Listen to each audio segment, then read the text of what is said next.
राघव और प्रतीक के साथ बियर बार में बैठकर बियर पी रहा था। संजीव आज बहुत खुश लग रहा था। अरे यार, आज की पार्टी में तो मजा आ गया। तुम दोनों दोस्तों के साथ तो मेरी जिंदगी इतनी अच्छी है कि क्या बताऊं कितनी अच्छी है। अरे भाई, अब दोस्ती की है तो जीना मरना सब साथ में। हाँ अरे अरे यार सुनो, जल्दी से एक बियर और ऑर्डर करते हैं ना, एक आखिरी, और उसके बाद ये जश्न यही खत्म हो जाएगा। अरे हाँ हाँ, क्यों नहीं। वेटर, जल्दी से 2 बियर की बोतल लेकर आओ। आज मेरे दोस्तों को जश्न मनाना है, क्यों? इतने में वहां पर एक बहुत सुंदर लड़की छोटे छोटे कपड़े पहनकर हाथ में बियर की बोतल लेकर उसके पास आती है।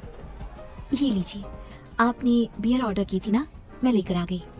क्या बात है यार, इस बार की वेटर तो बड़ी सुंदर है। अब बियर लेकर आई हो तो अपने हाथों से ही पिला दो ना। हाँ हाँ, क्यों नहीं, जैसा आप बोलोगे मैं वैसा ही करूँगी। क्या बात है यार, अब तो लगता है रोज यही आना पड़ेगा। उसके बाद वो लड़की उन तीनों को बियर सर्व कर देती है। पार्टी करने के बाद वो तीनों अपने अपने घर जाते हैं। प्रतीक, संजीव और राघव को उनके घर छोड़कर जैसे ही अकेला अपनी कार में आकर बैठता है तो अचानक उसे एहसास होता है जैसे उसकी कार की पीछे वाली सीट पर कोई बैठा हुआ है। वो तुरंत पीछे मुड़कर देखता है। तुम यहाँ क्या कर रही हो? और तुम मेरी कार में कब आई? अरे तुम तो बार में वेटर थी ना। बस ऐसे ही मेरा दिल कर रहा था आपके साथ आपके घर चलने का, इसलिए मैं आपके साथ चली आई।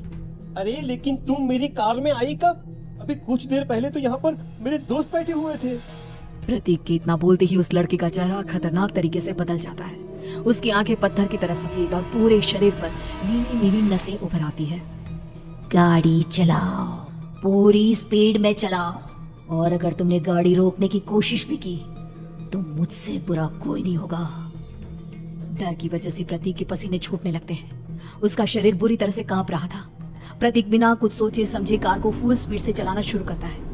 चलते चलते वो शहर से दूर एक पहाड़ी पर पहुंच जाता है और सामने अब सिर्फ पहाड़ी का किनारा दिख रहा है, जिसे देख प्रतीक घबराकर अचानक से कार को ब्रेक लगाता है।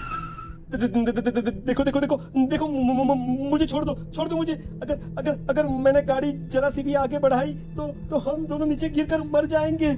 ये तो तुम्हें पहले सोचना चाहिए था ना। अब कुछ नहीं हो सकता।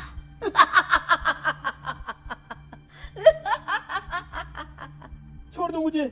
नहीं नहीं, प्लीज मुझे छोड़ दो। प्लीज प्लीज मुझे जाने दो, छोड़ दो मुझे। गाड़ी आगे बढ़ाओ। और तभी अचानक से बिना प्रतीक के स्टार्ट किए उनकी कार आगे बढ़ती है और गहरी खाई में गिर जाती है। उसकी चीखने की आवाज चारों तरफ सुनाई देती है।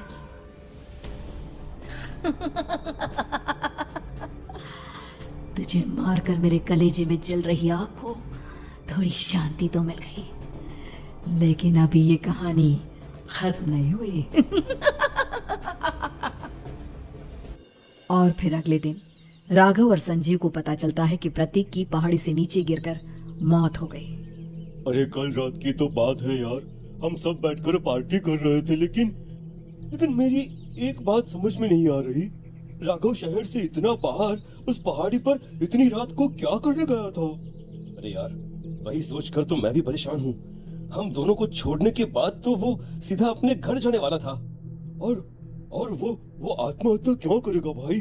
कल रात तक वो कितना खुश था, हमारे साथ सेलिब्रेट कर रहा था।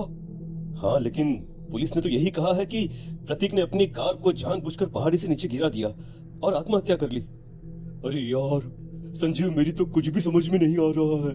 चल ठीक है, अब मैं अपने घर जाता हूँ। Okay bye. राघव अपने घर में अकेला था। दोपहर का वक्त था।